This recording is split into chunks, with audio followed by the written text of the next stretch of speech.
This right here, girl, is an ad. I'm gonna need you to get you some of this Just Move Energy supplement so you can have the energy to get your workouts done like I need to get mine done, girl. It is sometimes a struggle and you need a little extra. Plus the protein shakes. I don't have an appetite a lot of the time. Protein shakes really help me after the workout because I do not want to be on the massage table with my stomach growling because that's where I'm going after this, okay? So I get my protein shake done before, boom, I got both of them. I'm ready, okay? I'm getting old. My knees is a problem. Do you see me warming it up? Do you see me trying to stretch it out? That's 35 pounds. I'm squatting 35 pounds. I'm proud. You can get those gloves and other workout gear from TeamLASHAE.com. The link is down below in the description box, girl. Yes. Girl, I have to give it to myself. You look good, girl. You look good. Juvie. I just had to put him in here because he's cute. I'm on my way to the spa, girl. Piece of serenity. My homegirl does not want to be seen, but she does the best massages. I go to her at least once a week for this muscle situation, girl. And she also gave me this massage cream with CBD in it that really helps with my aches and my pain. So get you some. All of this. Get you some. 15% off with my Relax Me Bondi code. Okay, girl? Get it. Come on in. Come on in. Come on in. Not come on in. Not come. Sorry, y'all. Y'all know I'm weird. Whatever. Hey, everybody. What's up? It's your girl, BondyBlue. So let's go ahead. Hey, everybody. What's up? It's your girl, BondyBlue. Okay, follow me on Instagram. And let's get into the video, right? Hey girl, hey. What's going on, everybody? I hope everybody is having a really, really good Wednesday, right? That's what today is. It's hump day. Oh, okay then. We are doing Love and Hip Hop Atlanta, and that's it. Black Ink Crew wasn't giving me nothing. I don't even want to review it anymore. Like, to be honest. I was bored. I don't care. I'm done. I probably won't be reviewing it any longer. I probably won't even be watching it. Put it out there. Love and Hip Hop Atlanta was given 2 episodes, big. So we're about to get into that. I have not watched the real life. We may get into after Happily Ever After. Do y'all want to? Because I feel like they only had 1 episode that I have not talked about. But I feel like it's been 2 weeks. Y'all, somebody let me know in the comments who watches after Happily Ever After. Thank you. My mom did my hair today. I'm so glad. I feel like myself again. Okay.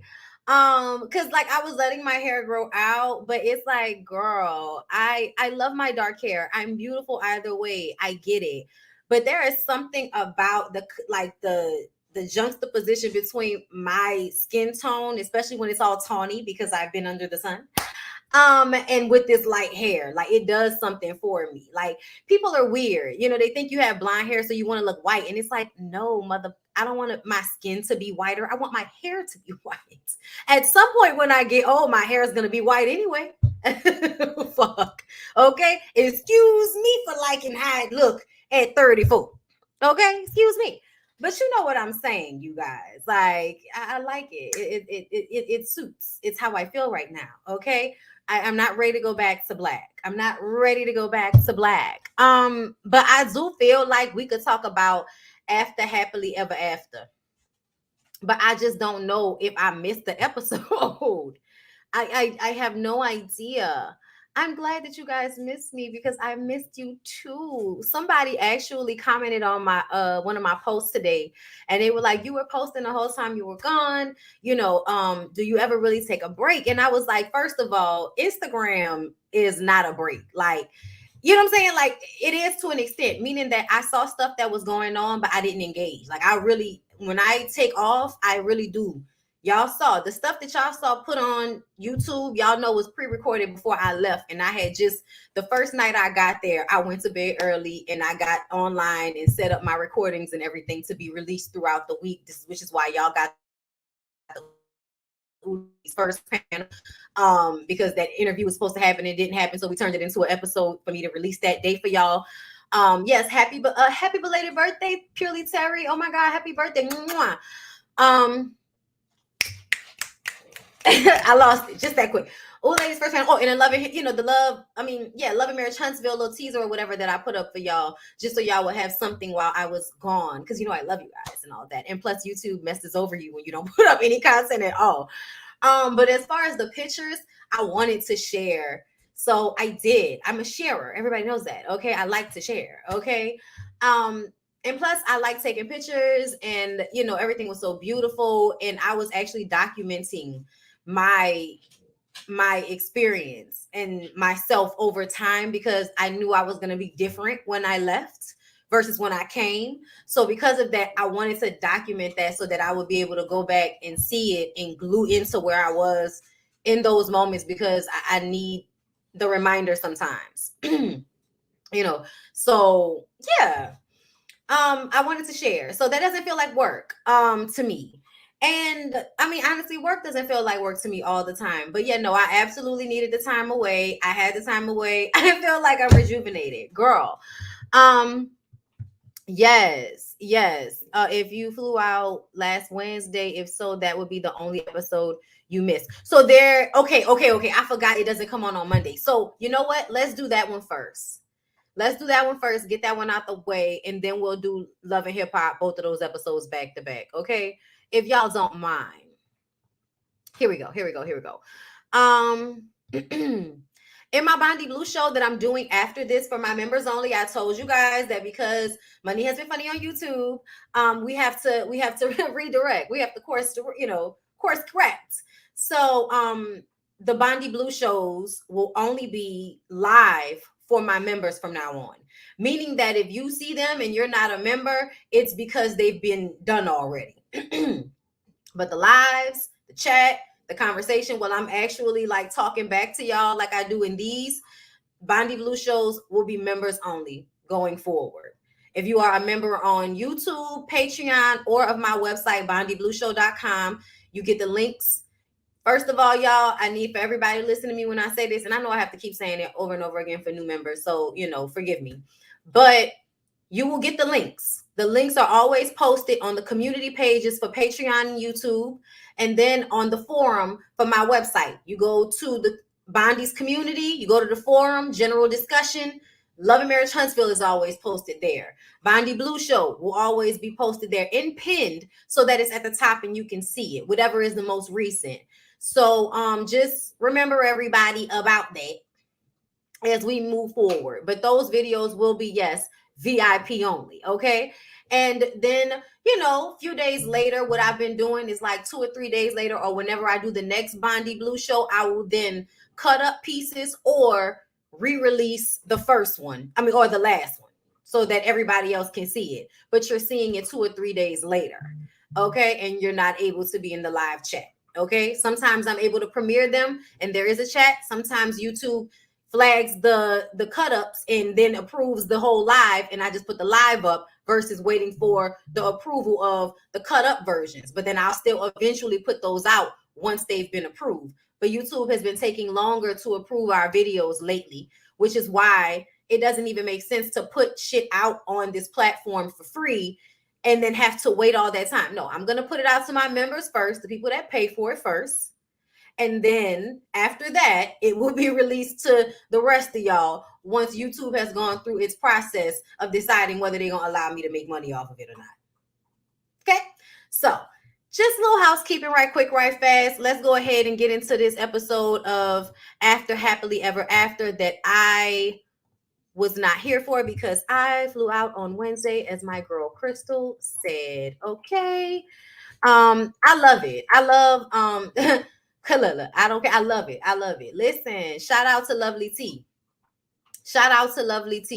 Okay. Y'all can all thank Lovely T for this new thing, because honestly, if it wasn't for her, I don't think I would have had the courage to do it. Because people make you feel like if you start making them, pay you for your work, that they gonna, fly away. But no, girl, we gotta be paid for the work that we put in every day, and in a real way. Okay.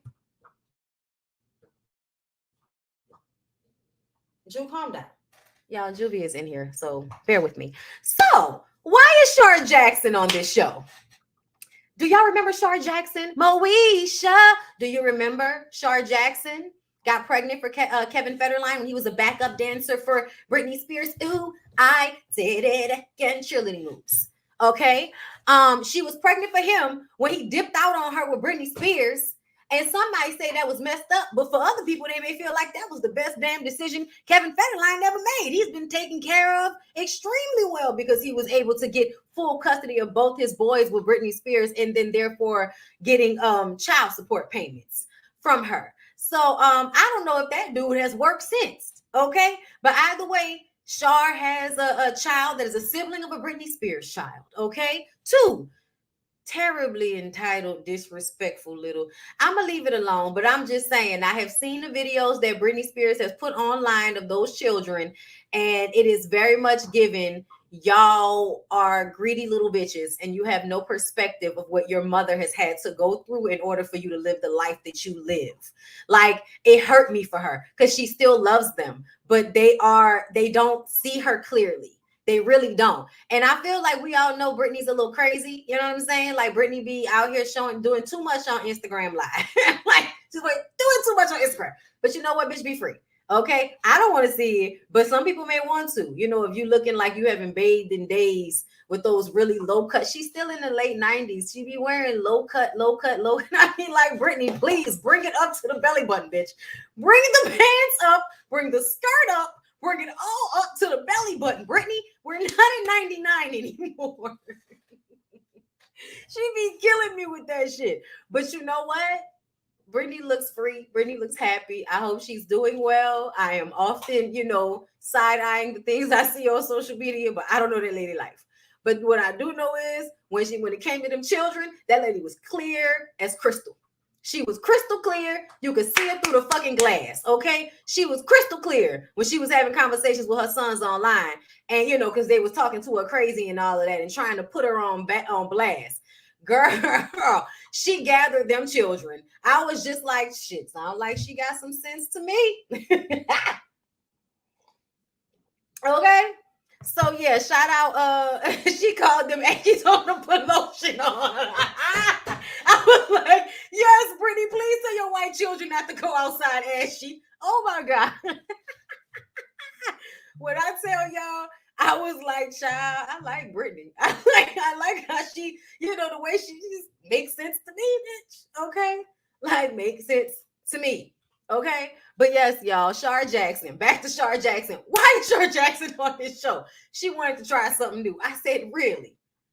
Being an extra on one of these shows, I mean, of course, when you're Shar Jackson, you don't be just an extra. You're going to get picked, of course. You know what I'm saying? You're going to be on the show. But it's just, it makes it seem even more unrealistic to me to have an actual actress on this show. Amina chooses a woman named Riel because she has some spice. But really, she looks like the light-skinned bohemian women that Peter likes to cheat on Tara with. Okay? She's very young, though. Okay? Then we got Nani here choosing Shar for Justin. I'm like, okay, so we're still acting like Justin only wants women? Okay. I'm here for it. But it's not just me who has thought it, who has felt it at some moments. His inability to open up to women, in such a way, the way he kissed that way, like, even most straight men, regardless to if they are attracted to a woman or not, can feign sexual attraction. If a woman is halfway decent and trying to be affectionate with them, most straight men will take it just because it's available to them. So Justin pushing that lady, kind of being almost disgusted by it, absolutely felt like, are we still going to ignore the fact it's given? I might not exactly like titties. I don't know. I don't want to presume to know. I just know that they're, because of the society in which we live in, men often are not able to live in the truths of their sexualities because they will be killed, amongst other things. So yeah, you know what I'm saying? I have questions about Justin. It feels like that might be the smartest thing to do. The man that really isn't interested in any women, yeah, let's put the actress with him. Come on now. That's just, I might, I could be wrong. I'm open to it. You go chose Gary. Y'all, let me explain something. This tickled me. I'm glad we're here right now. Girl, because now it's all coming back to me what happened. Girl, Gary was an older man, out of shape, shorter, okay, not bad looking, but also not a man that most women my age would pick. And then he was coloring his hair, okay? And he had like a little afro. Suits fitting real big, you know what I'm saying? But let me tell you something. Nigga had personality out the yin yang. Okay, he had personality out the yin yang, and I looked at him and I said, "That's the type of man that you never give a chance until his personality weighs you down, and then he dogs your ass out." If anybody has ever seen White Oleander, I told y'all I'm reading that book right now. But if anybody has ever seen the movie White Oleander, then you know the type of man that I'm talking about. And you've seen them. Women, you've probably experienced men like this. Men that you were not physically attracted to, would have never given a chance, but their personalities, they made you laugh too damn hard one time. Okay? They made you laugh too damn hard one time. I mean, that happened with me and Lyric. Like, not to say I wasn't attracted to him, because I was, but I put him in a friend, my cousin type box. And so for years. So when I found out he wanted to date me, I was kind of like, Lyric want to date me? But he came to my graduation and made me laugh too damn hard. And look at us now. Ciao. Okay, look at us now. Okay. But anyway, I make the point to say a man with a good personality will sneak up on you. And what Hugo thought he was going to do was get somebody who was the opposite of what Amarachi wanted, to get somebody she wasn't going to be happy with, because he really doesn't want her to move on. And she fucked around and had a good time with Gary and kept Gary. I was just like, bitch, not you keeping Gary at the end. Oh my God. I was so surprised by this. Mike chose LaPortia for Nicole. Child, LaPortia said she liked coochie, and that was all he needed to hear. And so, they was rubbing on each other as soon as they, walked over to one another. I was just like, oh, Lord, please show us this later on. Okay. Troy did a switcheroozy. Okay, Troy. I like Troy. Troy and Pam, I don't know why they didn't work out. We need to revisit that because I forgot. But Troy was the only dude when this shit happened with Jeremy that was like, Jeremy was fucked up for that. I liked him in that moment. And then when he paid attention to what was going on between Pam and Mike, they were having some type of, bond going on. So he chose Mike. It didn't work out, but they at least tried, Jeremy and Portia ended up getting into it, and it was so weird the way it happened. So Tina, the girl that he's been dating, wasn't feeling well. And I believe all of the dates, all of the women are staying in one room. So the women were in there, and I believe that Portia wanted to change her clothes, but Jeremy was trying to see if Tina was okay. And she was like, oh, she's good. And he got agitated, like, I'm not talking to you. Like, what the? And she was like, look, I don't know what you want right now, but I want you to, it was like she was trying to get him out of the room. And I could tell she was trying to get him out of the room. I also felt like, it was something triggered. It was something triggered with the way he was in the women's space for Portia. For real. Like, I think I feel, but she didn't go off on him like that. She was just like, come on, bro, go on. So, get out. Like, I don't know what you want. She wasn't yelling at him or nothing. He goes outside in front of everybody and says, this bitch gotta go. And I said, there it is. There it is. There it is right there. That's what I figured. Listen to me, y'all. Not in every situation. Listen, not in every situation, but I grew up around a lot of light-complected, light-eyed Black men. They think they're God's gift. And because of that, they have moments where they are completely out of control of themselves. They have a level of bitch assness about them where they are trying to prove themselves as harder, but they are also coming off in some ways as emotional because of the way they are perceived pretty wise. It gets this entitlement that they feel like if you act against it, they can lash out. Jeremy gets into it. Who is this? Jeremy. Jeremy says this bitch gotta go about Portia. Over a small disagreement inside amongst them, he goes outside and screams that to everybody. And she went back at him. When she heard that, she went outside and said and called him a bitch ass nigga. And then everybody responded to her calling him a bitch ass nigga. The only person that I heard say something about Jeremy being wrong in this situation was Troy. Troy was the only one that said Jeremy was wrong for that. He shouldn't have, come out calling that lady a bitch like that in front of everybody. Okay. This is after Happily Ever After. Y'all, somebody put it in the chat, okay, for people who don't know what we're talking about. This is the intro, y'all. We're gonna get into Love and Hip Hop Atlanta after this. He then says that he didn't call her a bitch, but we heard him say this bitch gotta go. The next day, he's all sorry and realizes that he triggered her. And then Nicole decides that she's going to send the girl home. And I feel like she was supposed to sit down and listen to her, but she didn't. Like, I don't think there was a conversation in which Nicole was hearing her out. It was all, I don't like the way she communicated. I don't like the way she came outside and called him a bitch ass nigga.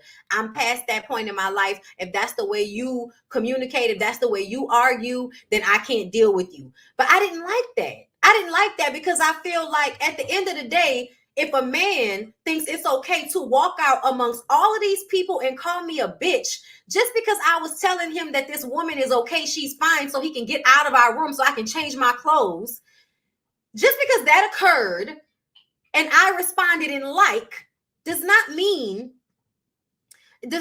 that I'm going to communicate in an argument with a woman in that same manner. Even though I understand where Nicole was coming from. She is at a level of growth where she feels like she don't want to deal with that at all. I'm not upset with her. But just as I was watching it and then Portia was crying about it, like I felt bad because I was like, you didn't even really give her a chance. Like you could have let her finish out and actually go on a date with her and see how you felt about her before you sent her home. And because you could have just sent her home at the end of the process. Like at the end of every episode, they have an opportunity to send somebody home. She could have just did it then. Y'all don't know this Portia, y'all. These are the people that they were put in dates with, okay? I like Portia too. And I wasn't mad at the way she responded to Jeremy because you're not going to call me a bitch in front of a pool full of strangers and embarrass me and make me be on defense like that over a small disagreement and think I'm not gonna call you a bitch back. You got me fucked up. Okay, I'm sorry. That's how I felt. That's how I felt, girl. I felt so bad for Pork Chop. It's wildly frustrating to be punished for your reaction with no acknowledgement of the thing I'm reacting to. Been there. If that ain't the truth, Manda, if that ain't the truth, oh, girl. That is a huge pet peeve of mine. I tell people all the time, don't fuck with me. Because I will verbally assassinate you with the truth. With something I know about you. And if there's nothing that I know, then I will dress you down about something that is in front of me at this moment. Okay? Don't go with me. Please. I tell people this all the time. Because they always gonna get mad about how I take it to the next level. They always gonna be mad. But that's how I know how to fight. You take it here, and I'm gonna take it there. And then you take it here, and I'm gonna take it there. And at some point, shit's gonna get out of control. So, I'm trying to stay centered. But I'm just saying, like, it's crazy for you to expect something. What was she supposed to do in that moment? Oh, my God. He's calling me a bitch in front of all of these people. I'm a Black woman who's constantly been abused in this society, but I'm supposed to be soft and frail and cry and think someone's going to care. No. My response is going to be, nigga, you. What is wrong with you? Anyway, y'all, I'm sorry. That really upset me. Shut up. I'm about to go put him in his kennel. Justin and Shar talk about their past relationships. See, he wants attention. See, y'all, he wants attention. Justin and Shar talk about their past relationships. Pam and Mike talk as well, but it's not working. Tara and Winthrop are really liking each other, and Peter is hating it. Peter also realizes that Riel is too young for him and expresses that to Amina. So Amina is like, okay, if you know that she's too young for you, why are you still gonna mess around with her? And it's like, he was like, because it's there, and like I told y'all, most straight men, if they halfway attracted to you and it's there, they gonna take it. What did I just say? Okay, what did I just tell you? Okay. Nicole talks to Jeremy about wanting to give Portia a chance to explain herself, but then she sends her home. I told y'all that. Peter and Riel have a romantic dinner at a baseball field. Y'all, the baseball field date was so beautiful. I actually like baseball. I'm bored by it. I more so like to watch women play baseball, like, back in the day on A League of Our Own and shit. Child, my first real reference for Madonna. Okay. But I'm young. I'm young. Anyway, I'm gonna take him downstairs as soon as I finish this, y'all. But yeah, so they end up having their little ceremony. Bow Wow comes out so we can say who's going home, who's staying. Like I told y'all, Amarachi kept Gary. We were all very surprised. Pam says there was no spark with Mike. I told y'all that. Nicole thinks that he's more worried about himself. Oh wow. Than finding somebody for her. And I'm like, well, honestly, you didn't even give LaPortia a chance. You allowed for her disagreement with a man who honestly verbally assaulted her in front of a room full of people. You felt like that was, like her response to that was enough for you to send her home. And now it's Mike's fault. Yeah, I don't like that about you, Nicole. We're not going to do that. We're not going to do that, ma'am, because you're the one that sent her home without even going on a date with her because of what happened with Jeremy, when Jeremy was the one that initiated that type of energy. But okay, girl, whatever. He is chewing on a pin top, for dear God. Tara keeps Winthrop. Of course, Peter is sick. And Justin loves Shar. I'm like, of course he does. He grew up liking Moesha. Okay, he grew up watching Moesha. Mama Jazz, thank you so much for the super chat. I would love to read your birth chart, Bondi. I feel like you got some Scorpio in there with that Gemini. I think I do. Let me see. Hold up. Let me see right quick. Hold up. And then we about to move on to Love and Hip Hop after I go. I'm gonna, do a like the video and go put him up, y'all. Okay, my chart, since you asked, I have Scorpio and Pluto. So yeah. All right then. Thank you for the super chat, love. But yeah, while y'all think of this show is actually kind of good. Y'all should check it out. It's on BET on Wednesday nights. It comes on tonight. So y'all should check it out. We're going to get into Love and Hip Hop, but I'm going to have y'all like the video while I go and put Juvie downstairs. Okay, be right back.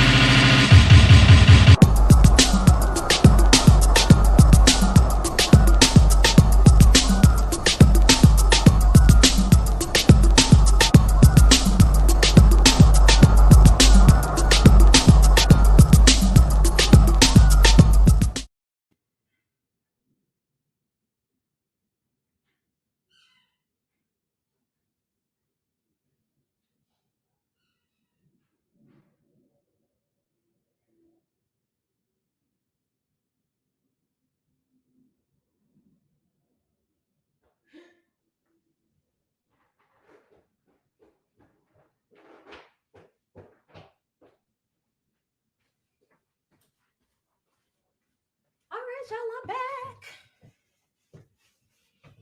Child, let me catch my breath. Whew. All right, Love and Hip Hop. We're back. Y'all like the video so we can tell people that I'm on here right now? Okay. I did. That makes so much sense. Does it? What does that mean? Tell me what that means. Let me see.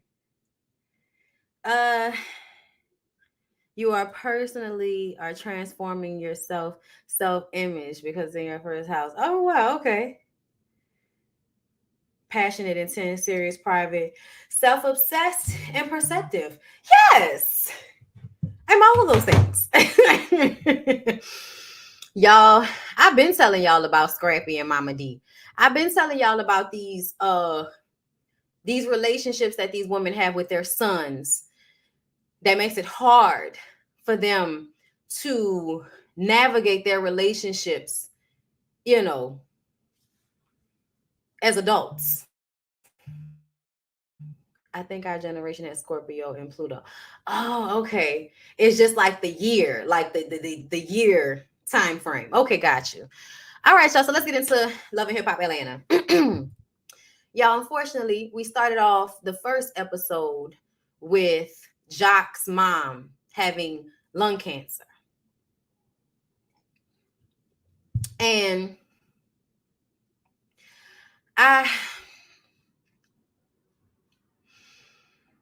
when you get, when your parents are sick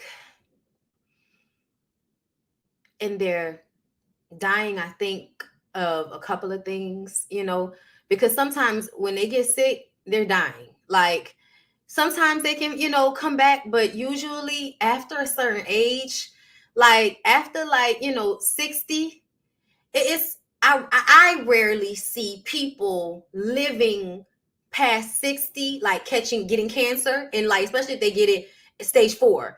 Like, you know what I'm saying? So it really calls into mind how people take care of themselves, and also to relish the moments you do have with the people that you love.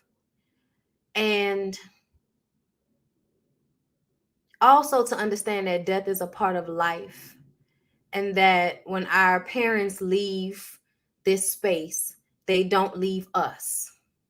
They are not gone from us. They are just transitioning to another state of being. But energy is never lost, okay? Only regenerated, only transforms. So I just want everybody to keep that in mind for Jock and his mom. Watching him cry and Kendra, ain't nobody gonna be dying no time soon. I don't feel like that's healthy when she said that to him. Because even though a person may not die at that time, people are going to die. You know what I'm saying? And I feel like we need to unwrap the taboo behind that, because prayers for Jack, Raving. Prayers for Jack, for sure.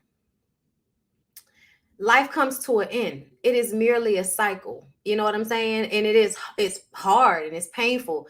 But if you are connected to your people the way you should be, the way people normally are, they will always find you spiritually. Spiritually, they will always find you. Y'all, I don't care what nobody say. My daddy was with me every day of my life. I did not know what it was like not having that man at my access. No matter what our relationship was like, he was consistently always there. And when he was no longer on this earth, it was like my body and my mind and my spirit could not process that. Even though I knew he was going to die. I knew he was going to die before it happened. I knew it was going to happen. I tell y'all that all the time. And because I knew he would not be gone from me. I tell y'all this too all the time. When my grandfather died, my relationship with him stayed consistent even after he died. He died when I was 6. But I had a relationship with him that was so strong that even after he was gone, he would come to me in my dreams often, especially when I was younger. As I got older, less and less, until I really don't dream of him as much anymore, but I really don't have to anymore. But when I was younger, I dreamed of him all the time. And it was exactly the type of dream that let me know my father was going to die. And then my father comes to me. I used to have, in order for me to understand that the dream was more than a dream, it had to have the same setting every single time. Every single time, same setting. Now, when I dream of my father comes to me in different ways. Sometimes he comes to me like it's just a regular day and we're like eating or in the car or watching TV, and it's just a regular day and he comes to me. And when that happens, he's coming to say, hey. And I accept that as what that is. Just coming to say, hey. And I take that. And when I dream of him. Then there are times when he's coming to show me something. And I'm thinking about one particular time, and I ain't gonna give y'all my business. You know what I'm saying? But he showed me something in a dream a while ago, some years ago. And I knew it was him showing it to me, and I couldn't understand why. It didn't make sense to me, him showing me that. But now that I come to this moment, I recognize that he had to show me that at that moment, because I was about to start becoming like him in a bad way. I was about to start isolating myself and having a more darker energy about myself, because I was going through something that I wasn't opening up about, that I wasn't, healing from. And so I saw myself looking more and more like him and not liking it. And so I was trying to change that, because I knew what that meant. That's isolation. That's I think what eventually caused the cancer, holding on to shit. And so now that I feel like I've let go of those things, I feel like he wanted me to get to this place, because it was a place that he was never really able to get to himself. So I feel like now more than ever, he was showing me that in my dream, because all of those things, the sequence, like that dream led to a sequence of events, y'all, that really got me to this place. And I am much better in this place than I was when I was in that place. Like, y'all have no idea. So, your people don't leave you. They don't leave you. And they absolutely still affect you, especially if you trust it, especially if you're open to it, especially if you believe it. So I think it's so important for Black people to understand what the ancestor thing is. A lot of people lose so much of their life when they lose a person. And if you understand that death isn't goodbye, just merely a transitioning, and that if you are connected to them, you are forever in ways connected to them, and you can still pull from them the things that you need from them in certain moments. Because of that, they're never really gone from you. So if you understand that, you can look at death differently and understand it's a process, especially of you letting go of them being here physically. It's a process. You're going to hurt. You're going to cry. It's going to take a while. It's going to come to you in moments, and you need to just let yourself feel it. You need to just let yourself cry. You need to just let yourself be in the moment. There, my dad would just come to me, and it would just overwhelm me in moments out of nowhere. And I think they do that, especially after they pass, a lot, because they're still not completely gone. So they keep coming back. But as time goes on, they leave you a little bit more, and then the energy starts to just change and be different. The relationship starts to change and be different, but it's still there. So I think everybody take that with you. Please take it with you, because I feel like people are going to pass. People are not going to be able to fight off. Their bodies aren't going to be able to fight off certain things at some point. And when they do, hold on to the fact that they're really not going anywhere. Really, really, truly hold on to it, because it's very real, y'all. I tell you, no lie. Okay? No lie. So, with that being said, Kendra, you don't have to tell him that nobody's going to die, because we're all going to die. But just help him to be supported as this is happening, and to take stock of the moments. Because one of the biggest things for me was that I absolutely felt that my father was going to pass before he did. And I had moments that allowed for me to be more vulnerable, more open, and more compassionate towards him in a way that I was not prior. So his last few months of life that I spent with him were very different than the years that I had spent with him before. It was crazy. It was the craziest thing. Yeah, you should, child. When I tell you, I'm already trying to think about how I'm going to manifest the money to go back to Jamaica every year until I can get my house there. Me and my mom were just talking about it. We really feel like, because we, when you back your line up, it's, you get kind of muddy a little bit. But my mom's people, very, very dark complected. They look like Jamaican people. If you've seen like pictures of my grandfather and his brother and my grandmother, very, very, very dark complected people. And my mom says that it was a man that came from Jamaica after they got their independence. After they got their independence, a lot of them came to America. One of them came here. He is of my grandfather's line here. So whenever we go back there, we all like we haven't even been there together. But when my sister, my nephew, my niece, my mom, they've been there together, and then I've gone separately a whole bunch of times. We always feel so at home in the craziest way. And I didn't realize you don't feel like that everywhere you go until I started to like really go places as an adult and realize every place doesn't feel like I don't feel as settled in every place. When I go to Jamaica, I feel very settled there. Like everything calls to me there. Thank you for another super chat, Mama. Just do this as a segment, Bondi, a spiritual talk. I promise we will show up. All right. All right. Thank you for that. Listen, I appreciate the ideas. I would definitely think about how to formulate that for y'all. Oh, thank you. I love y'all. I appreciate y'all. Y'all know how I am. Like, if you ain't know before, all this shit gonna be about what's on my spirit. So that's all that's gonna happen in these videos. It don't even matter what's going on in the shows, bitch. It's gonna be whatever's going on in my spirit. The show is just, an outline. Okay. Kendra. So Kendra talked to her mom and her brother about Jock having another baby. And a part of Jock's punishment is him having to tell her mom and her brother about this baby.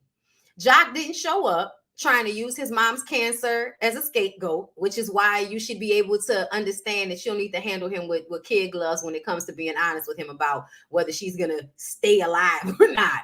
Like he's okay, because if he can use her cancer as a scapegoat for why he doesn't want to have a conversation because of the shit that happened before this, child, I ain't got time for that. I ain't got time for Jock with this. Okay, manipulation, Kendra. And it's the same shit with you. All of this overreacting like you don't know who this man is. Okay, and of course her mom and brother are not happy about this. They're wondering if he's going to be a repeat offender. I'm like, have y'all never seen Love and Hip Hop before? Do y'all not know who Jaceel is? Y'all, I hate when people, this is such a pet peeve of mine. When you have so much evidence of something and you still act like it's not what it is. Jock is, excuse me.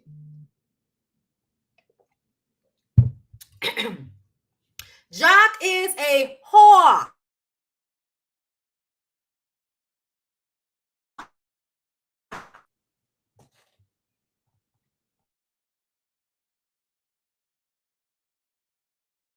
A whore. And what that means is there is absolutely a possibility that he is going to be a repeat offender. Kendra brought her mom and her brother to their mother house. Said, Jock, my mom and my brother out here. Come out the bedroom, Jock. Jock walk out there. I ain't really want to have this conversation with y'all. Oh my God.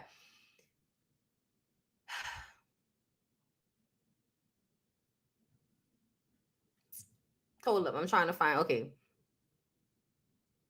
Jock doesn't want to put himself through turmoil. Okay. Did I not write anything else about it? Okay. I don't think I wrote anything else about it. Okay. But I'm going to say this. The mama, it seems like Kendra's, oh, wait, no. Or did that happen in the next episode? That happened in the next episode. So we're going to come back. We're going to come back to it, y'all. We're going to come back to it because that happened in the next episode. And I want to make sure I say the notes right because I didn't bring the notes together. It's a net that I don't feel like hitting with my hand. I'm sorry. Okay, so listen, I'm doing it episode, okay, instead of bringing them all together like I should have done. Y'all, this neck gonna make me lose my mind. Up in here.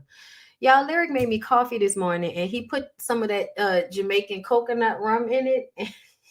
I'm still drinking it. I had to go somewhere, so I didn't want to drink all of it, but I came back and, it's still hot, so I'm drinking it. Jock is going to always cheat, and she knows it. And on some level, she's okay with it, but it's the baby part. See, now the promise is you're not going to make any more babies. And if that's the case, Jock, you need to go get snipped. Just go get snipped because you're not going to always wear protection. That's why these girls get pregnant, because you sometimes like to slip it in so they can see what it feels like raw. We know. So, yeah. Yeah, Jock, get a vasectomy and go on about your way. That way you can guarantee never happen again. We'll talk about that. Shekinah has her crying tour. Mama D comes in and Shekinah asks about Scrappy having her wrapped up in his relationship. What it feel like, Mama D, for your son to have you wrapped up in his relationship like that? And Mama D says, well, he lies. And last night he talked to me like I was a bitch on the street. Can't believe it. My son. He needs to admit he said what he said. Mama D says that he need never talk to her like that again. The little kid outside heard me. Okay. Mama D says he needs to admit he said it. He never needs to say he never needs to talk to her like that again. And then a white lady came sit down next to her and said, my son, sometimes he does the same thing to me. And then the pastor comes in to calm it down. And then Mimi walks in fly as fuck, all late and shit with her little cute haircut. Hey, everybody. This is how Mimi was walking in. I said, bitch, we happy to see you. Yo, why is it like that? Is it tell me that this is a generalized thing at this point, that we all be happy to see Mimi. Girl, Mimi walked in looking cute as hell. I was like, oh my God, hey Mimi. I missed you, girl. Miss seeing you, girl. Oh my God. I follow her on Instagram, but still, like, oh my God. Just needed to see her there. I don't know. Yes, it was definitely the energy. Mimi absolutely walked in with an energy that like was a vibe, girl. Anyway, that it switched it up. It kind of lightened the energy when she walked in. Mimi energy is always on point. Child, ever since she did, freed whatever she had going on within herself, absolutely. Ever since we've left, you hurt me to my core. Ever since we left that behind, God damn it, yes. Ever since we left the shower rod behind, yes. Mimi's energy has been absolutely everything. Okay. Any hair appreciate. Oh, thank you. Shout out to my mom. But yes, no. Mimi's little shortcut with the swoop, bitch. With the swoop. I was just like, yes. Then Rashida and Kirk come together. Still together. Looks like Kirk is tired now, y'all. Looks like Kirk is tired. Kirk look like I'm too old to cheat now. That's what it looked like, y'all. It looked like Kirk too old to cheat anymore. They've been together 23 years now. Rashida said they got there by keeping people out there. I said, Rashida. I'm sorry. I needed to knock something down. Where Rashida said that they kept people out there. I said, bitch, we've been watching you this whole time. We've been in your business this whole time. How you gonna tell us you kept people out your business? We've been there we've been there for 10 years in this bitch. We've been in y'all relationship for 10 years. How you gonna say that y'all kept people out y'all business? I said, I don't care who tell it. Shout out to Roxanne. That is crazy as hell. But you know what that was, right? That was shade to Mama D. Stay up out your kids' business. You know what I'm saying? Because Rashida feel like Scrappy need to stop talking to Mama D. And Mama D need to stop running back and telling everything that Scrappy says to her. But y'all know that lady can't help it. Okay? So that means, Scrappy, you need to get a therapist that you can tell all your issues to instead of telling your mama, because she's not a safe space for you. And the truth of the matter is she's never been a safe space for you. When we gonna keep it a buck about that?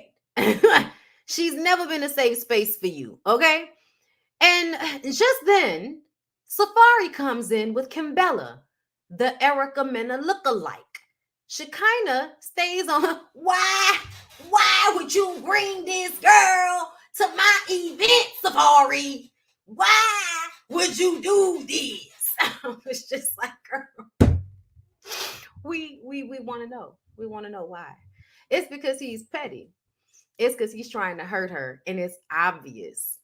It's obvious. There were a lot of people online that felt like everybody was ganging up on Safari. And I was like, see, that's y'all motherfucking problem.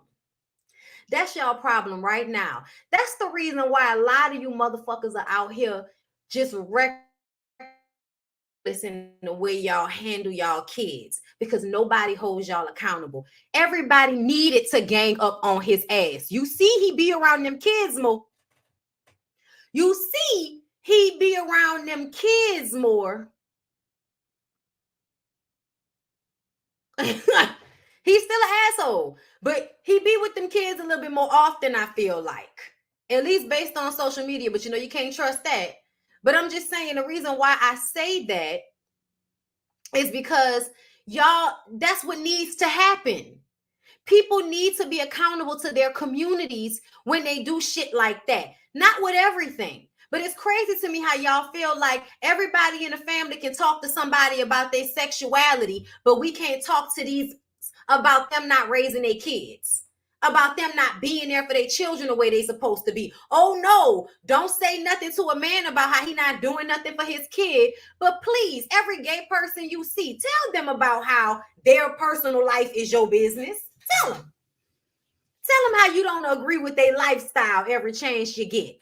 But you can have your do nothing, know nothing, not paying child support, not working so he don't have to get it taken out his check ass son staying in your damn back room. Or however y'all manifest support of men who don't take care of their responsibilities. A part of the issue is that enough people don't get to have a public forum to tell you how you fucking up.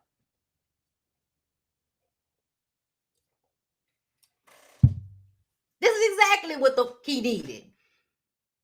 He needed, the next episode that we're going to get into, he needed them to read his ass down. Because in these moments, he did not have to show up to Shekinah's event. Erica wasn't at Shekinah's event. Sierra wasn't at the event. The BAM wasn't at the event. So many people in the cast weren't at that event. But he thought that Erica was going to be there, or he just knew that it would be seen on camera. So he wanted to show up with that girl so he could hurt Erica. That's what he was doing. And so when he gets read down by everybody in a public forum because he showed his ass in a public forum, so be it. I'm tired of y'all with this punk ass shit. He a grown ass man. I don't give a damn. You want to act the ass in front of everybody? Then you should be able to be read for acting the ass in front of everybody. The fuck? Anyway, I'm sorry. We're going to get into him more, but I need to get that off my chest because there's way too many of you men out there that say and do reckless shit in front of people like they just supposed to act like ain't nothing happening. And as soon as somebody say something to your ass, you want to have a fucking conniption.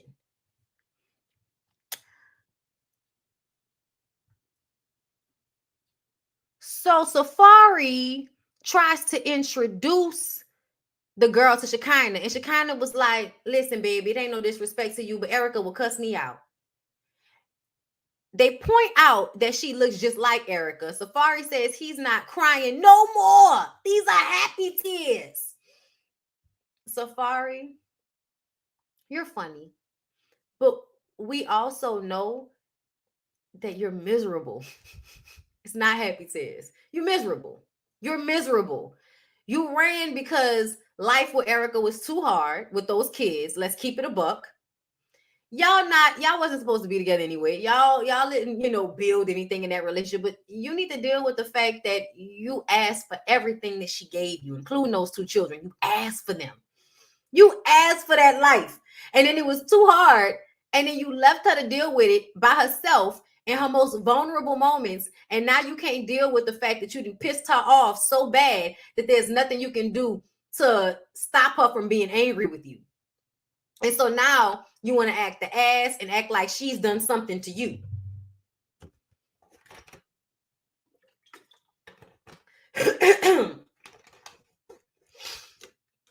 Safari is definitely running away from his responsibilities like most of you men do. I'm not going to say most, because there are a lot of men that take care of their kids. I know a lot of men that take care of their kids and handle their responsibilities. You know what I'm saying? Shout out to Jermaine. That's a thought that came into my mind. My cousin that's a firefighter, got 3 kids that he takes care of. You know what I'm saying? You know, and of course his wife to be. Bam, Sierra, and Erica didn't go to Shekinah's event, but Carly sent someone to organize a pool party. First, a chef, and then, you know, other people to come and decorate and all of that and set up. But she didn't tell them that she was sending people to their house. Erica left after the brunch, so nobody knows where she is.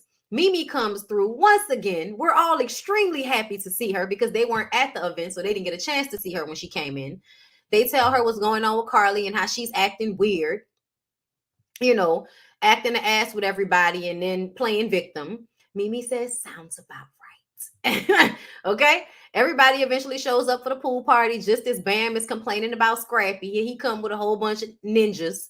Okay. He takes Bam to the side to apologize to her for the way he reacted when she called him about his mama. He says he knows that he shouldn't have told his mama that, even though he didn't say the divorce part. He cussed her out because she sabotages their relationship, but then tells him it's not a big deal. She sends him mixed messages. At one moment, she wants to act like she cares about his marriage, and in other moments, she's sabotaging it. I'm like, that's because Mama D goes back and forth with herself about the person she would like to be versus the person that she is. The mother that she would like to be to you supports your marriage and your children and all of that because she loves her grandchildren. So I think on some level, she wants to support their marriage. But on another level, she don't like the fact that Bambi is stronger than any other woman he's probably ever been with. And Bambi is going to be unmoved.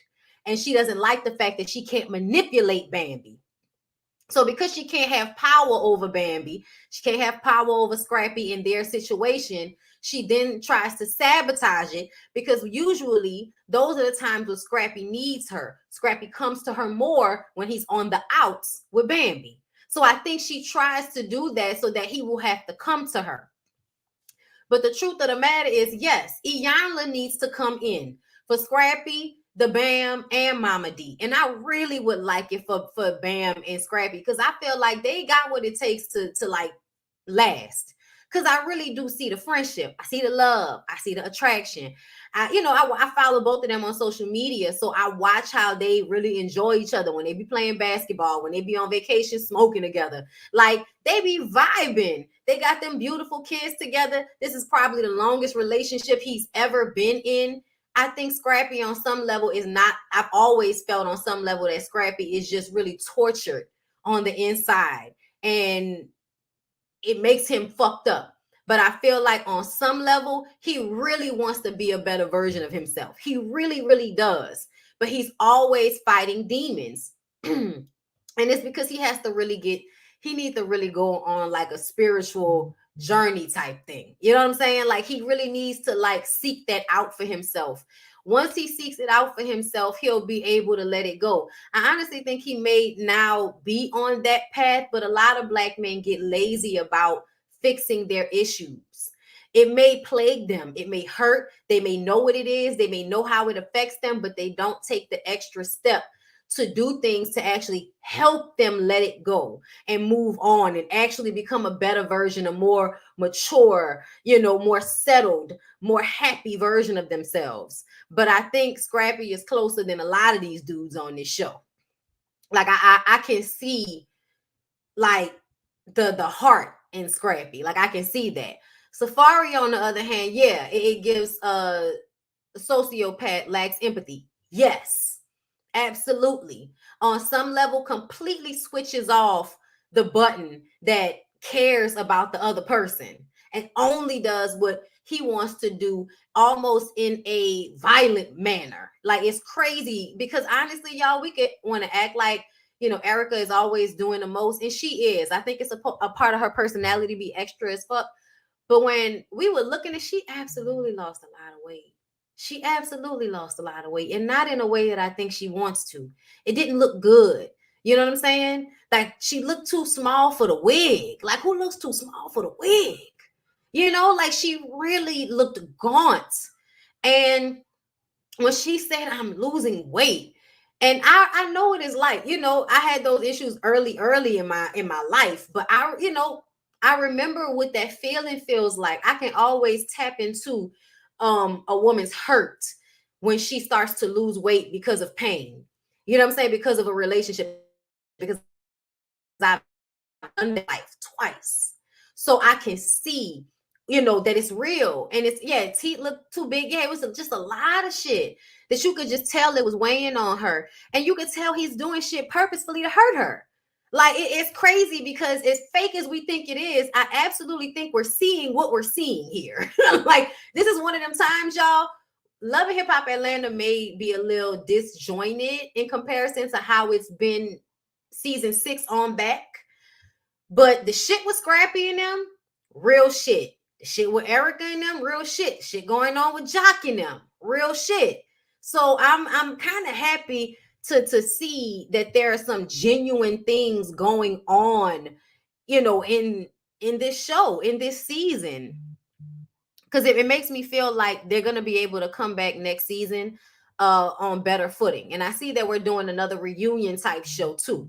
So I'll be reviewing that one as well. They got a lot of our favorites on that one, so I can't wait to see that. Let's see. Where was I? Mimi tries to mediate between Carly and Sierra. Sierra says that she and Carly grew apart, but they still love each other and they can be cordial. And Carly says, you don't love me. Don't say you love me. Be honest, because you don't love me. Carly says Sierra is fake and phony. And Shekinah says, it's not phony. It's not phony. She don't owe you shit, Carly. You know what I'm saying? Bam, like, should we go out there? And, they rejoined them, and Shekinah has to explain to Bam that she didn't kick Kimbella out of her event, but she told her she couldn't shake her hand. And she chewed Safari ass up. And Bam was like, oh, okay, because I didn't know what was going on, and I wasn't going to be good with you until I found out. Bam, let me talk to you right quick, love. I don't know what you and Scrappy over there going through, but I need for you to release that part of yourself that feels like loyalty needs to show up a certain way for you. Because essentially, whatever the fuck is going on between Erica and Safari is between Erica and Safari. Y'all want to have y'all girl back, fine. But it does not need to call for anybody to act ugly with the girl that he brings around. Like, at the end of the day, you want to act ugly with him, absolutely. But Bambi should not be looking to have a problem with Shekinah if she didn't kick this girl out of her event. Like, bitch, I'm not about to handle my business fucked up for anybody. Because it would look bad on her part if she kicking somebody out of an event like that that's supposed to be about healing. Like, no, bitch, I'm not like making a mockery out of what I'm trying to do just so I can prove loyalty to Erica, who might eventually want to forgive this fuck ass nigga. Like, no, like, y'all are out of y'all mind. And Bambi is projecting. I don't know. I feel like on some level, Bambi and Scrappy was still throwing slugs at one another because they're not talking about it, but it seems like Scrappy's cheating on Bambi, or she thinks he's cheating on her, but that's the feeling because she's too hypersensitive about it. And I also feel like he still feels like she's cold and she's not as emotionally supportive as he would like her to be. And I feel like he needs to go to therapy so he can stop expecting so much mothering out of her, because that's what he wants. He wants her to mother him, and she can't mother him because she has to mother the 3 kids that they have together. He needs to go to therapy so he can deal with the lack of mothering Mama D gave him as a child. Go deal with that, but stop looking to your wife like that's her responsibility to mother you. You know what I'm saying? Anyway, y'all,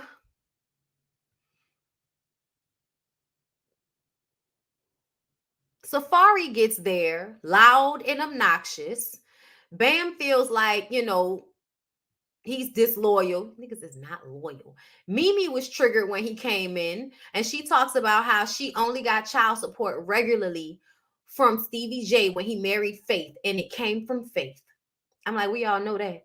Safari is mad that he can't have his kids without a nanny there, but Your kids are really young, and Erica doesn't trust that you're able to take care of them the way they need to be taken care of, which I can totally understand. The son is brand new. So yeah, I like, boy, bye. Make yourself more of a stable parent, and then you won't have to worry about that. I can't stand when y'all don't do what is required. People are responding to you not doing what is required. Oh my God.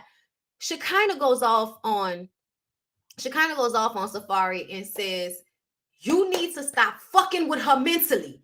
You come in here with the girl and you don't know what's going on because y'all don't know how women think. And he was like, and I don't care. And she was like, no, fuck all that, Safari. I love the way Shekinah stood up. Y'all can say what y'all want to, but Shekinah was spot on a lot of the time during this time. She was like, that girl love you.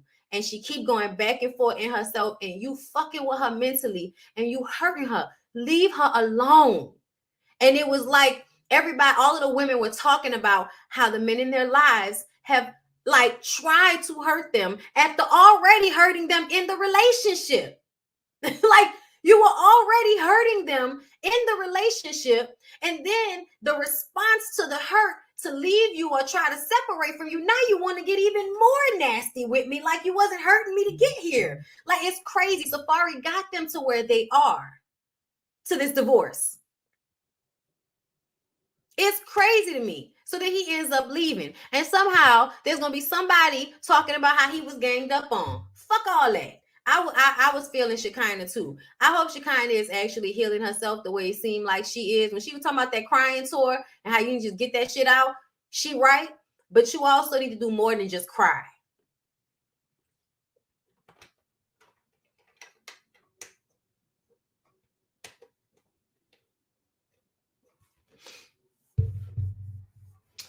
Simmons Hurst, I will disagree.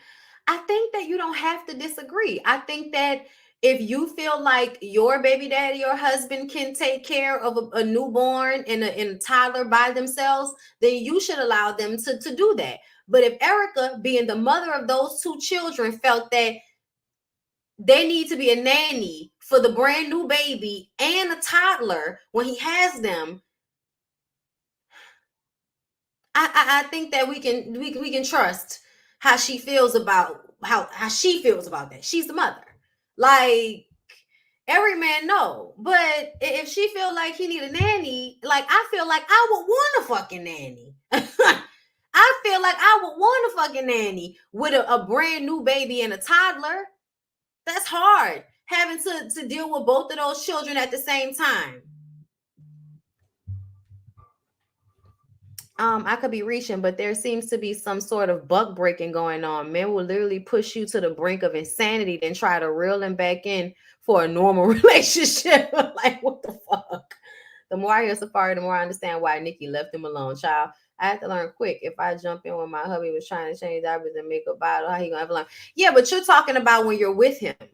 You're talking about not doing things for a man while you're there. We're talking about sending a nanny because it's just him, and you want to make sure he don't drop one baby while he's trying to hold the other one too.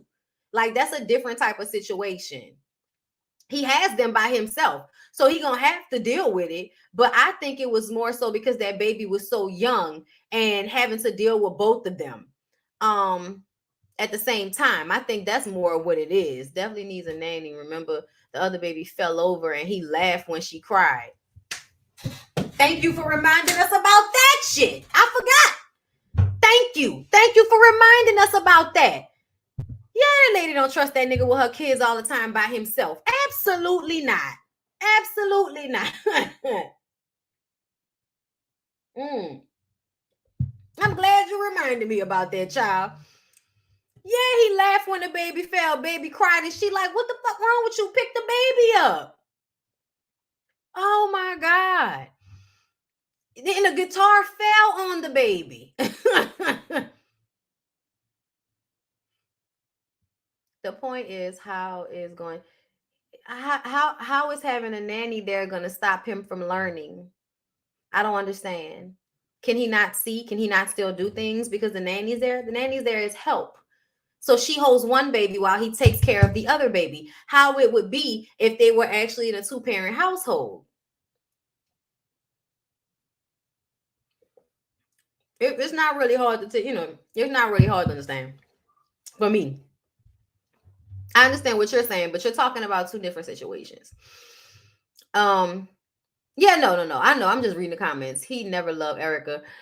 He always wanted the image of it. I know. So going on to the next episode, right? Before we move on to the next episode, y'all like the video.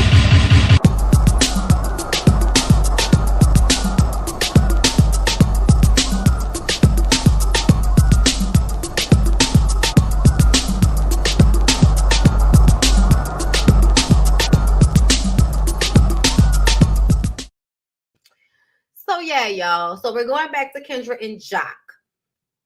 Kendra meets with her mom and brother. Jock isn't there, and he was supposed to be. I told y'all that. She says he's being a coward and using his mom's cancer as a scapegoat. She tells them he stepped out and had a baby on her. Her mom says, you married him, so you must have accepted it. I said, I know that's right, mama. Okay. Her brother says the likelihood of people changing is slim. She's not telling him about the Mita situation because it would only make it harder for them to forgive him about the baby. Kendra's mama wanted more for her. Of course you did. And you thought that she would get it because she waited so damn long to get married. You thought that she was going to make a smarter decision. But I'm going to just say this. On some level, this is what you have to do at some point. People know exactly what they're doing. Everybody's an adult. Everybody is in a situation that they want to be in at some point because of their own feelings, because of their own doing. Okay? Kendra wants to be with Jock. So mom, don't want better for her. Want what she wants for herself. If she wants to be with a man that she gotta, get an STD test every now and again just to make sure she's still spick and span, hey, that's the life she's choosing for herself. She must be getting what she needs to get out of it. Must be. That's what I would assume. But don't worry about it, because whenever she gets tired, she'll leave. Until then, enjoy the dirty D, girl. Enjoy it. It must be fantastic. Okay. So she brings them to the house to see Jock. He says he never thought he would be in this situation. I said, really? You never thought you would be in this situation? You've often been in. No, I'm gonna tell you what you didn't think. You didn't think you were gonna actually have to formally sit down and talk to somebody's parents about how you hurt their child. Yeah, no, that's not what you thought. Because a lot of the times it's only, it's only so much the mama and them gonna say, especially if the man got money. Okay.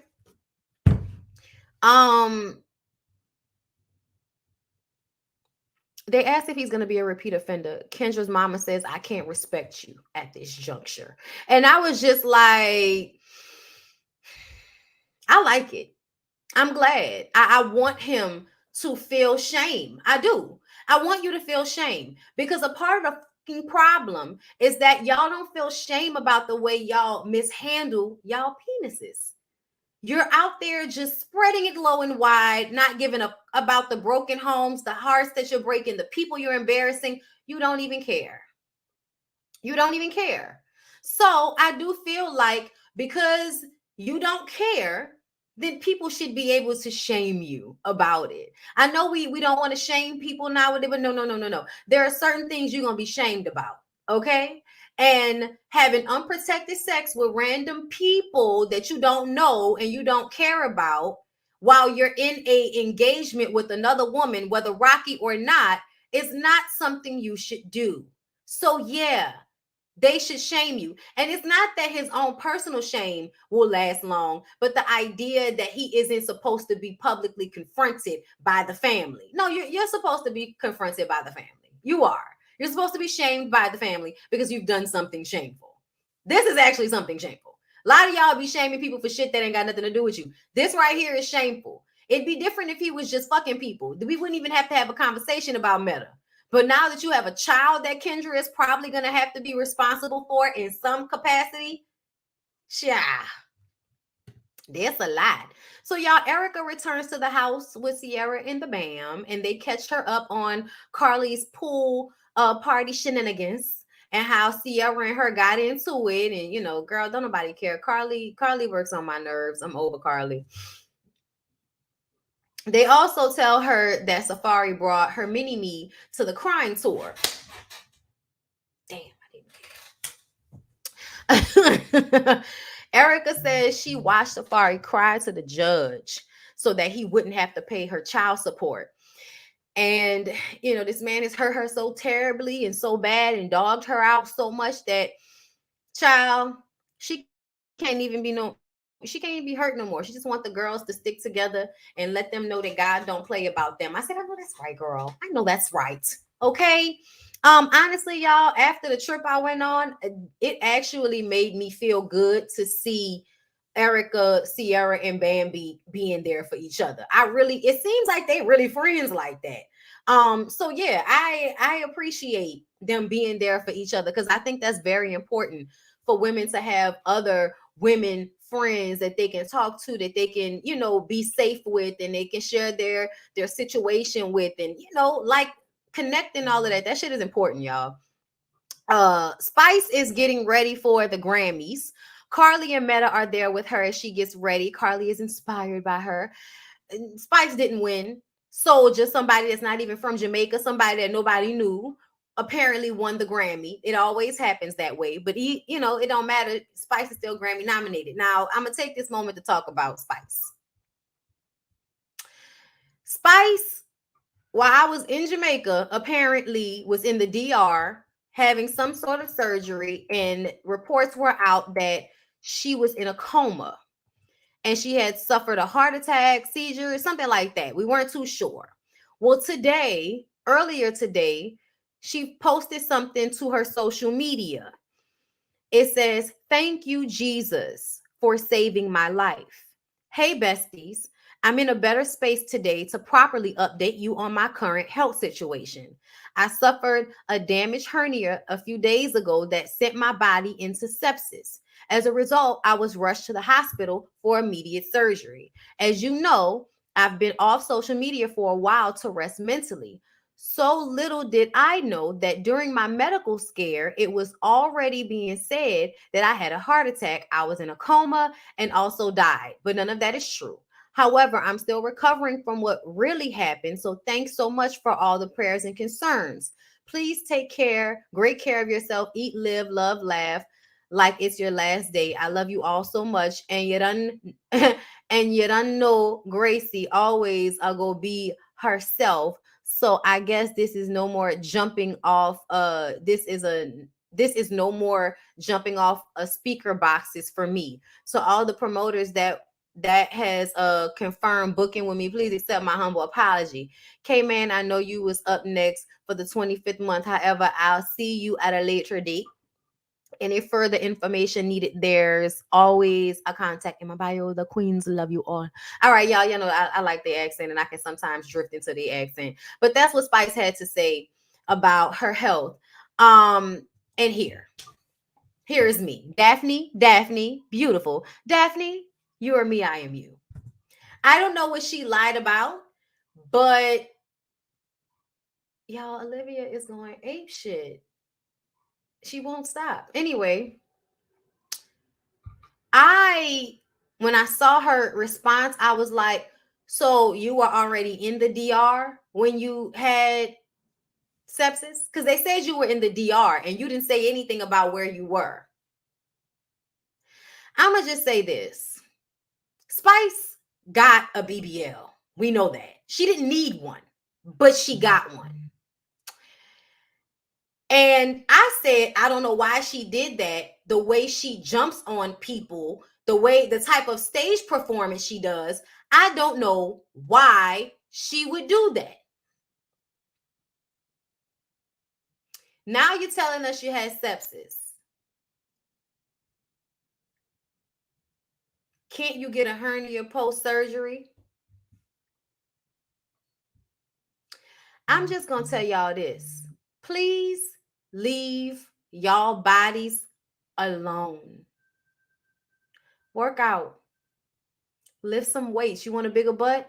Lift some fucking weights. Do some squats. Work out. Treat your body better. Take care of your body. This is the only one you're going to have in this life. And if you think that shifting your damn body around and moving fat from this place to that place and tugging and pulling and shit at your body, if you think that shit is healthy, if you think that's what you need to do for your body, you're lying to yourself. And you know what I'm talking about? So don't come at me with all of this, oh, I need to get this surgery for this. Y'all know what I'm talking about. Stay in the vein of what we talking about. You heard what the fuck I said. BBL.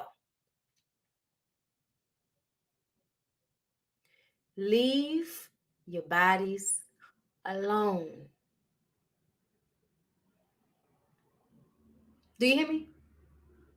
If you got that little fat right there, more to grab on while you getting ate out, my dear.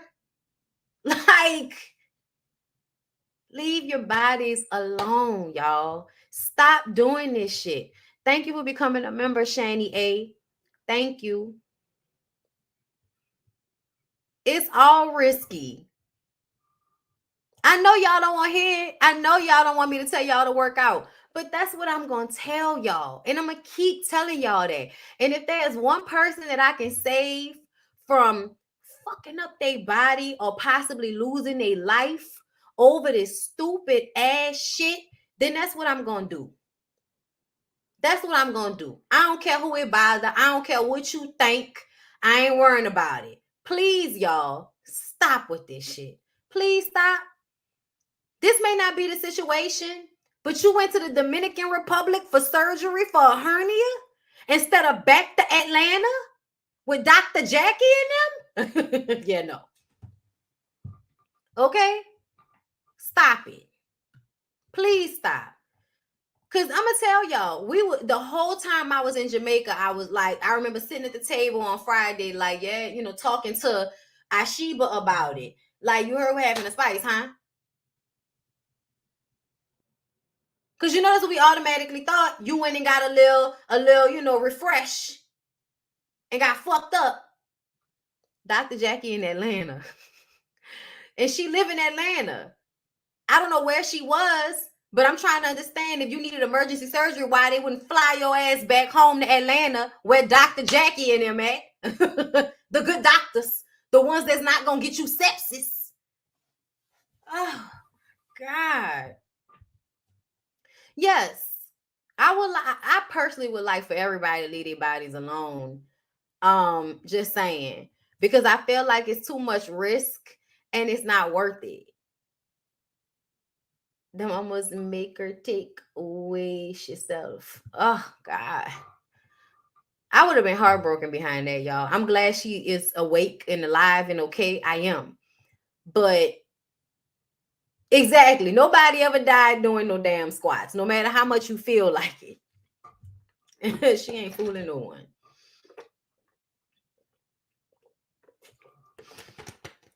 Yeah, everybody knows that the DR is a well-known surgery hotspot, but for elective surgery, cheap elective surgery, nobody's going to the DR to get hernias removed.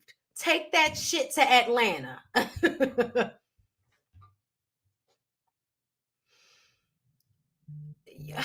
Y'all gonna keep playing with with surgery in other countries. You better stay your broke ass in these states. Okay? Social media got everybody mind up. So moving on from there, y'all. I'm tired of y'all doing slow-mos on people. That slow-mo on Mama D. That slow-mo on Mama D. The slow-mo on Shekinah. No. I did not need a slow-mo on Shekinah and her fake booty. But Shekinah got a nice theater for them to do a watch party for the Grammys for Spice, right? Mama D is mad at Scrappy. And she says, guess what? These are off. I said, all right, Mama D, bring on the crazy. We ready. So when everyone gets there, she pulls Scrappy to the side. She says, you're my son. And I think you were very mistreating of me. I said, bitch, not very mistreating of me. He says, when you speak lies, you hurt me. Thank you for becoming a member. Thank you, members. I appreciate y'all. Thank you. Imperfectly flawed beauty. Thank you. She says, you cussed me out. He says, you deserved it. And it's not as bad as you were with me and my sister. He says he has always been grateful because she put money into his rap career. So he's always been grateful. And she said until a year ago, he says, no, I just don't take disrespect from my mama no more. She says, I wasn't perfect. And he says, I grew up in a whorehouse, bruh. Crack pipes, gunshots. And I would never manipulate a situation that's going to fuck up my kids. And he have a hard time communicating what he mean. But what he mean is now that he's a grown man with his own children, he would never put them in the environment he grew up in. That's what he mean. And so he's angry with Mama D. I think he, you know, when you be mad at your people about how they raised you, you go back and forth because you love them. So sometimes you're mad about it, and sometimes you're not as mad about it. But to me, it sounds like Scrappy on a deeper level is the more he is aware, the more he realizes how fucked up his childhood really was and how he would never do that to his own children, the more angry he gets with her. And she refuses to be real because Mama D lives in fairy tale land to keep herself from having to deal with how dark and how fucked up she really has been to her children. That's why it's the palace and all of that, because the shit that he actually lived in was so far from that. And on reality TV, she can never show you the Deborah that she was then. That's why we get her feigning ignorance and, you know, off with his head and, you know, in the palace and all of this crazy shit. Mama D has been putting on airs for years. And Scrappy has allowed her to do it because that's his mama. So if that's what she needs to do to feel good, he was going to let her do it. But now she's doing it at his expense. The shit with Shay, you being problematic for no reason. So now he feel like you hurting me the way you always have. And I'm just supposed to stay respectful while you disrespect me. And this is a big thing, y'all. This is a big thing for Black people, and this is what I want y'all to understand and why this happens.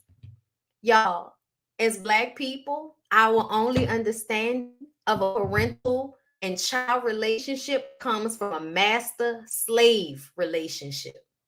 I know a lot of y'all don't want to hear this. A lot of y'all don't want to hear this, but a lot of y'all don't allow your kids to be who they are, because if it doesn't agree with you, you see it as disrespect. And it's not disrespect just because it makes you uncomfortable. It's not disrespect just because you don't like it. But you get to call it disrespect so that you can force the other person to do what you want them to do to make you comfortable. And you do that to your children so much when they're growing up that by the time they become adults, you feel like they're still supposed to act in the same way as they did as a child. You think you can disrespect them. You can talk to them any kind of way. You can say anything you want to say to them. You can disrupt their personal lives. But as soon as they pop back at you or say what they want to say to you, then all of a sudden, Dave, I've never disrespected you. All you do is disrespect your kids. You tell them they feelings don't matter. You tell them they have to be different than they are to make you comfortable.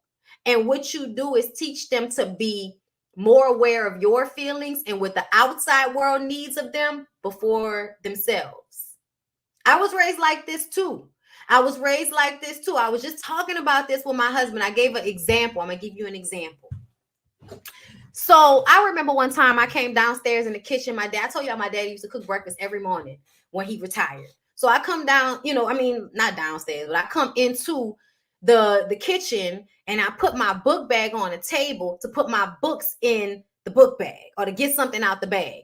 He hated for me to put my book bag on the kitchen table because that's where we ate. And my book bag will be on the floor at school and all of that type of shit. Something as a child that you don't really think about. As an adult, germs and shit, you think about that type of stuff now. Either way, he told me, it's like 7 o'clock in the morning. I was like, took the book bag, put it down. but I breathe out because he annoyed me.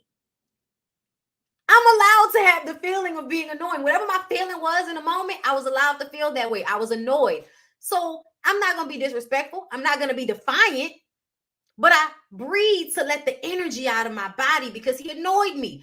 So I breathe because he aggravated me. So I'm trying to release that energy. Me breathing hard, he ran across the room on me. He ran across the room on me. And everybody acts like that's a reasonable response to disrespect. Me breathing to let go of the energy of annoyance that you've just caused me so that I don't say something disrespectful, so that I do what you're asking of me.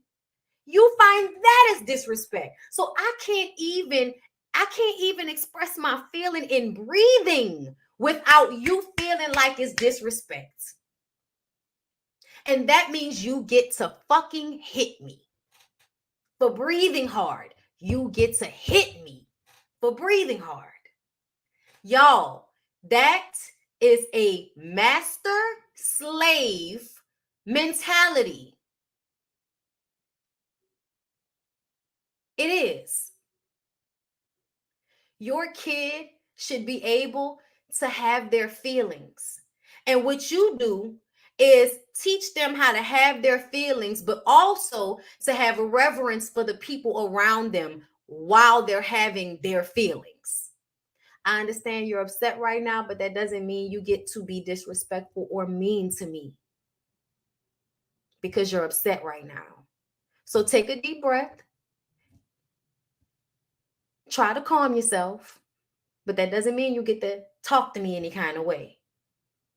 Doesn't mean you get to do, you have to explain, you have to talk to them so that they can understand it and hear. Because once they understand it and hear, your kids love you. They don't really want to, be angry with you, but they feel how they feel. And we don't teach our kids how to control their feelings. We teach them how to ignore their feelings or quiet their feelings for our benefit. That's not fair. And that doesn't teach them how to deal with who they are. And so the situation with Mama D is like the perfect example of that.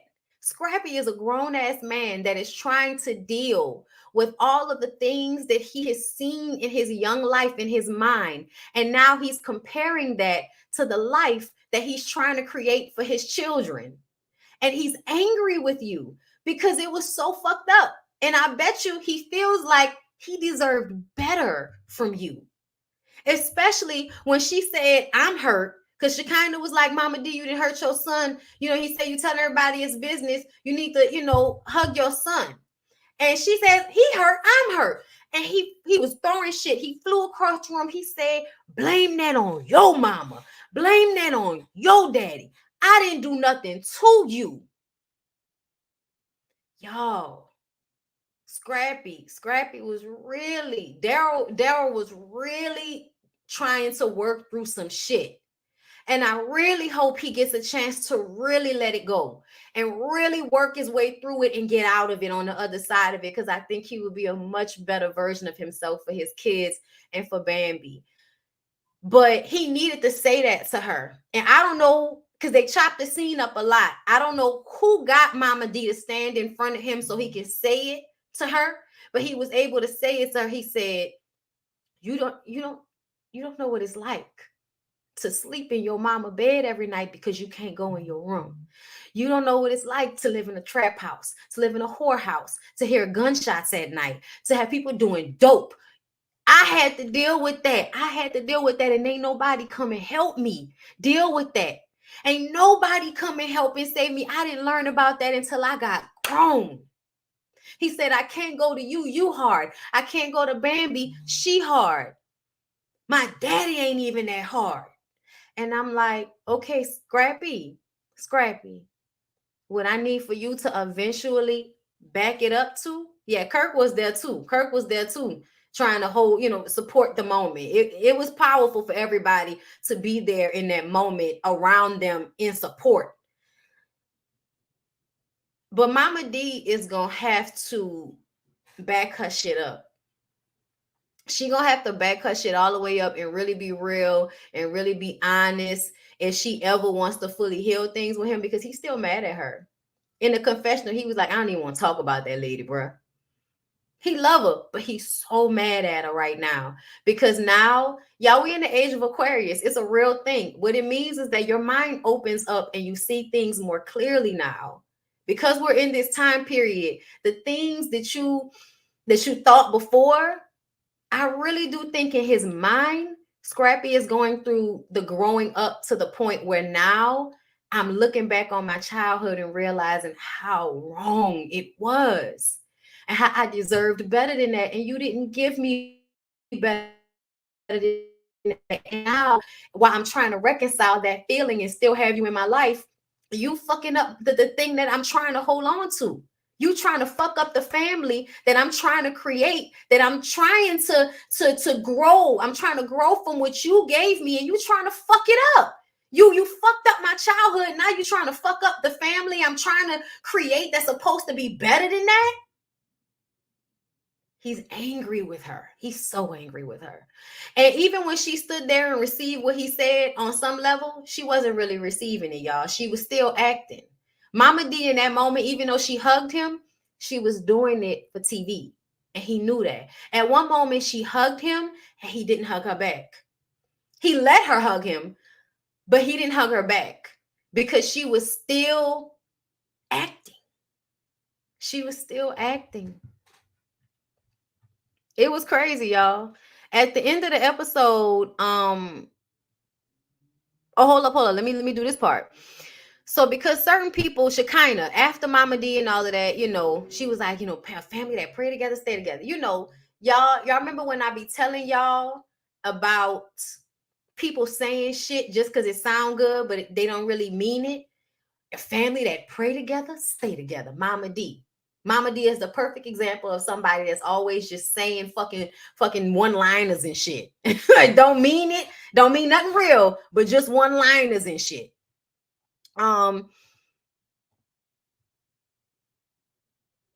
Shekinah says we have all been involved in a love affair that we're not a part of because certain people are not taking care of their kids.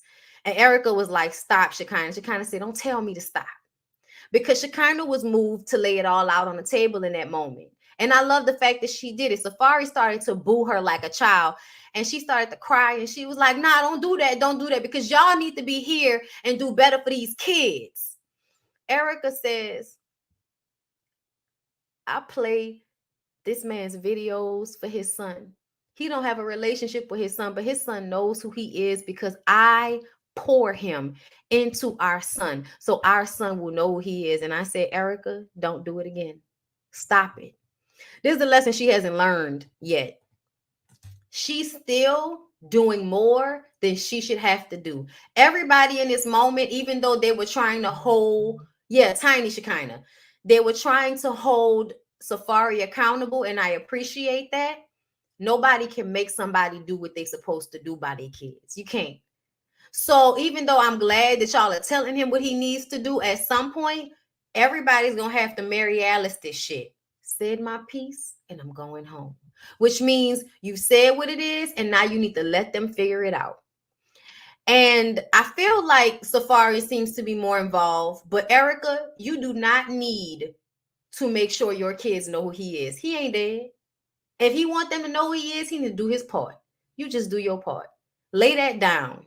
That's not your responsibility to make sure that he has a good relationship with his kids. She said they made their kids out of love. She really loved him.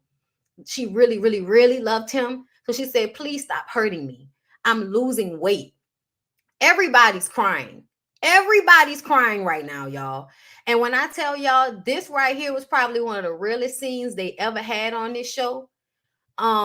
Everyone, to me, I could be wrong. People behind the scenes, y'all let me know what's hood. Hit me up and let me know what's hood. But I feel like everything they was given in this moment was real as fuck. Like it felt contagious. But when she said that I'm losing weight, I said, like it felt real. It felt real as fuck. I often feel like Erica be, acting and shit. But in this moment, y'all, I felt, because what she was saying, I connected with. I had felt that way before. So I understood. And y'all, I know y'all say Safari don't care. And on some level, he don't. But on some level, he felt something. And I'm going to say he felt something because eventually he couldn't do what he was doing before. He just stood there. Let me tell y'all something. Y'all think these niggas don't feel nothing, but them niggas feel everything. And that's why.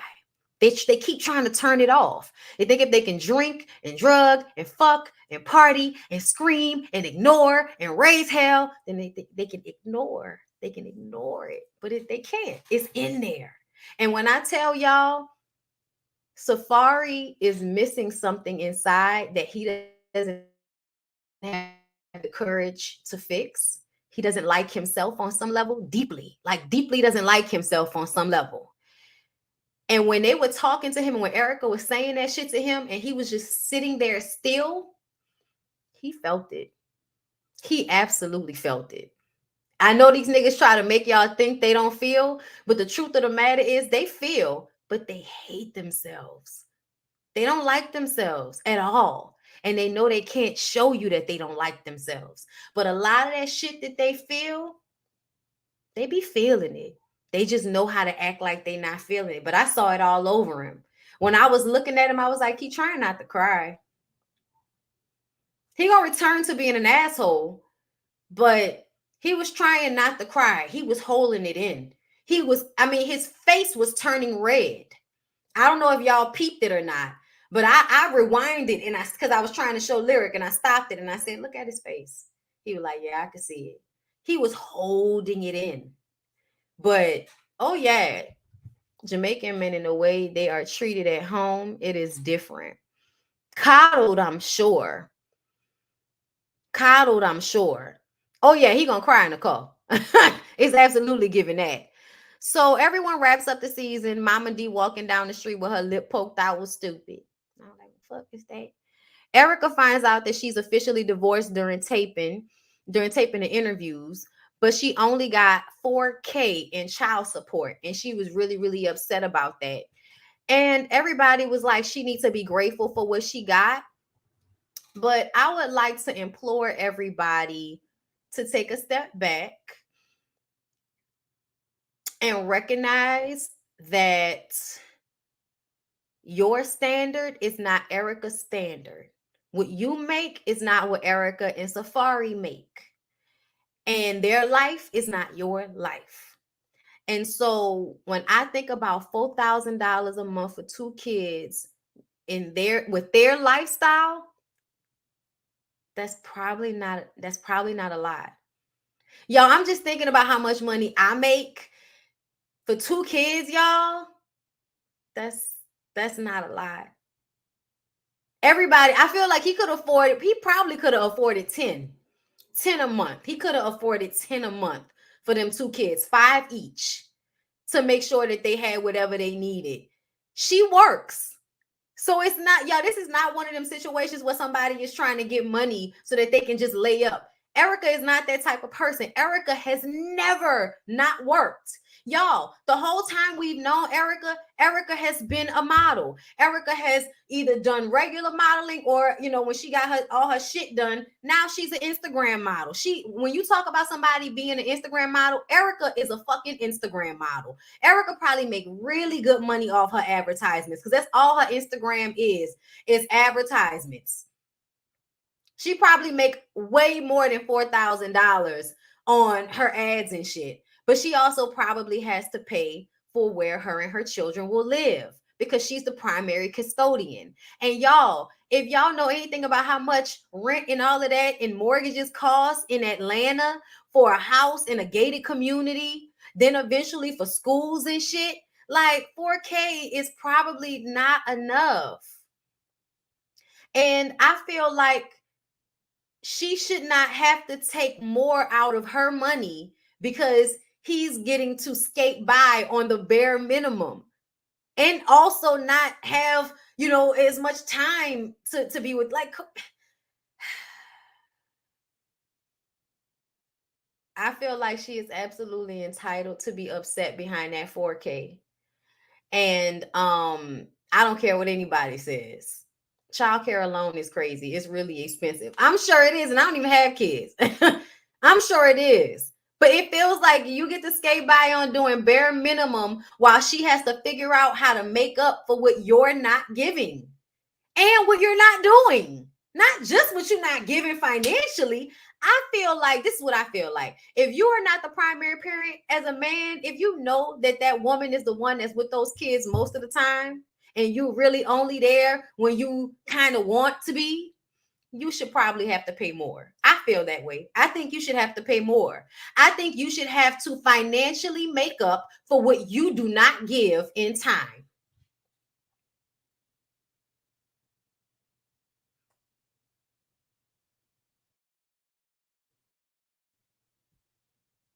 That's how I feel.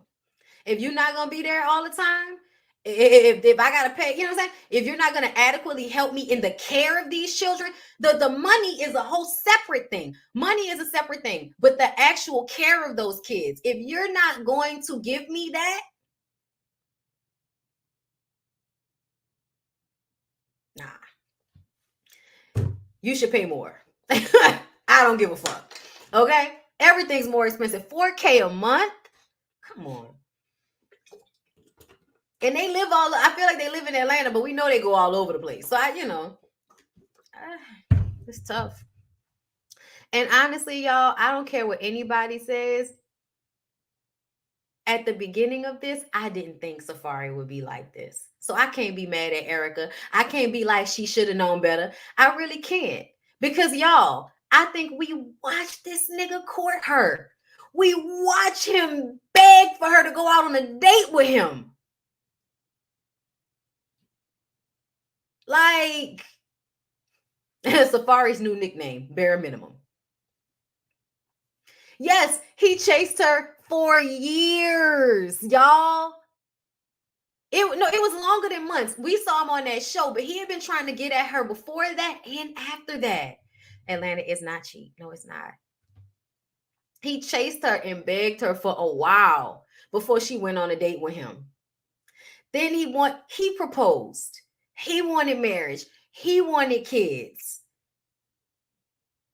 He wanted all of this. And not everybody's supposed to look at her like she should have chose better. When really, come on now. Agree. Safari will spend $4K, 4 times that much on jewelry and fur. $4K ain't nothing for those children's lifestyle. All the way back to that Scary Show Sky. Yup. He caught her while she was down where her dad passed away and still played her. Ooh, Lord, I know what that's like. You know what? I got like that. Like when my dad passed away, after me and my first broke up, and I was still kind of healing from my dad's death, and I started dating this guy that I work with, child, and I knew I shouldn't have done it, child. He got me while I was low. Yeah, when they was on Scared Famous, yeah. We were rooting. But anyway, y'all, I'm about to go because I have to come back. It's 4:21 right now. All my members, I'm going to send out a link and I'm going to come back at 4:30 for a BondyBlue show. We're only going to talk for probably like an hour and a half. And then I'm going to dip out and I might come back for a second part tomorrow. Okay. But I love you guys. I thank you everybody for coming through. It's 855 people in the room. I appreciate y'all so much. Make sure y'all like the video up, share it with your people, clip parts that you like, share it on social media. Thank y'all so much. And I will see all my members shortly. Bye, y'all.